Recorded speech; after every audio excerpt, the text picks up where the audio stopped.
ರಾಜ್ಯ ಸಚಿವ ಸಂಪುಟ ವಿಸ್ತರಣೆ ಸದ್ದು ಮತ್ತೆ ಜೋರಾಗುತ್ತಿದ್ದಂತೆ ಕಾಂಗ್ರೆಸ್ನಲ್ಲಿ ಒಳ ರಾಜಕೀಯವು ತೀವ್ರಗೊಂಡಿದೆ.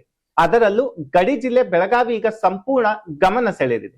ಏಕೆಂದರೆ ಬೆಳಗಾವಿ ಜಿಲ್ಲೆಯ ಕಾಂಗ್ರೆಸ್ ಶಾಸಕರು ಒಂದೇ ಬೇಡಿಕೆಯನ್ನ ಮುಂದಿಟ್ಟಿದ್ದಾರೆ. ಜಿಲ್ಲೆಗೆ ಕನಿಷ್ಠ 3 ಸಚಿವ ಸ್ಥಾನಗಳು ನೀಡಲೇಬೇಕು ಎಂಬ ಒತ್ತಾಯದೊಂದಿಗೆ ಮಾಜಿ ಮುಖ್ಯಮಂತ್ರಿ ಸಿದ್ದರಾಮಯ್ಯ ಮತ್ತು ಮುಖ್ಯಮಂತ್ರಿ ಡಿ.ಕೆ. ಶಿವಕುಮಾರ್ ಮೇಲೆ ಒತ್ತಡ ಹೆಚ್ಚಿಸಿದ್ದಾರೆ. ಈ ಬೇಡಿಕೆಯ ಹಿಂದೆ ಬಲವಾದ ರಾಜಕೀಯ ಲೆಕ್ಕಾಚಾರವೂ ಇದೆ.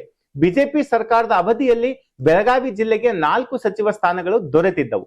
ಹೀಗಿರುವಾಗ ಕಾಂಗ್ರೆಸ್ ಸರ್ಕಾರದಲ್ಲಿ ಕನಿಷ್ಠ 3 ಸ್ಥಾನಗಳಾದರೂ ಸಿಗಲೇಬೇಕು ಎಂಬುದು ಜಿಲ್ಲೆಯ ಪ್ರಮುಖ ನಾಯಕರ ವಾದವಾಗಿದೆ. ಇನ್ನೊಂದೆಡೆ ಬಿಜೆಪಿ ತೊರೆದು ಕಾಂಗ್ರೆಸ್ ಸೇರಿರುವ ಹಿರಿಯ ನಾಯಕ ಲಕ್ಷ್ಮಣ ಸವದಿ ಅವರಿಗೆ ಸಚಿವ ಸ್ಥಾನ ನೀಡಲೇಬೇಕು ಎಂಬ ಅಭಿಪ್ರಾಯದಲ್ಲಿ ಮುಖ್ಯಮಂತ್ರಿ ಡಿ.ಕೆ. ಶಿವಕುಮಾರ್ ಅವರ ವಲಯ ಇದೆ. ಹೀಗಾಗಿ ಒಂದು ವೇಳೆ ಜಾತಿ ಮತ್ತು ಪ್ರಾದೇಶಿಕ ಸಮೀಕರಣದಲ್ಲಿ ಸವದಿ ಅವರಿಗೆ ಅವಕಾಶ ಕೈ ತಪ್ಪಿದರೆ ಲಕ್ಷ್ಮೀ ಹೆಬ್ಬಾಳ್ಕರ್ ಅವರಿಗೆ ಪ್ರಮುಖ ಖಾತೆ ಅಥವಾ ಹೆಚ್ಚಿನ ರಾಜಕೀಯ ಪ್ರಾಮುಖ್ಯತೆ ನೀಡುವ ಲೆಕ್ಕಾಚಾರವು ನಡೆಯುತ್ತಿದೆ ಎಂಬ ಮಾತುಗಳು ಕೇಳಿ ಬರುತ್ತಿವೆ.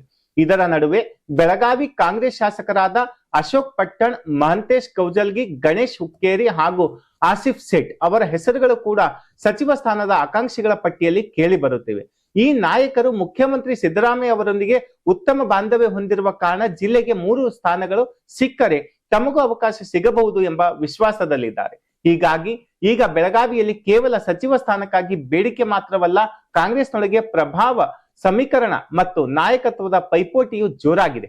ಈಗ ಎಲ್ಲರ ಕಣ್ಣು ಮುಖ್ಯಮಂತ್ರಿ ಡಿ.ಕೆ. ಶಿವಕುಮಾರ್ ಹಾಗೂ ಮಾಜಿ ಮುಖ್ಯಮಂತ್ರಿ ಸಿದ್ದರಾಮಯ್ಯ ಅವರ ಕಾಂಗ್ರೆಸ್ ಹೈಕಮಾಂಡ್ನ ನಿರ್ಧಾರದ ಮೇಲೆಯೇ ನೆಟ್ಟಿದೆ. ಬೆಳಗಾವಿಯು ನಿಜವಾಗಿಯೂ 3 ಸಚಿವ ಸ್ಥಾನಗಳು ಸಿಗುತ್ತವೆಯೇ? ಸಿಕ್ಕರೆ ಯಾರಿಗೆ ಅದೃಷ್ಟ ಬಲಿಯಲಿದೆ? ನಿಮ್ಮ ಅಭಿಪ್ರಾಯವನ್ನು ಕಮೆಂಟ್ ನಲ್ಲಿ ತಿಳಿಸಿ.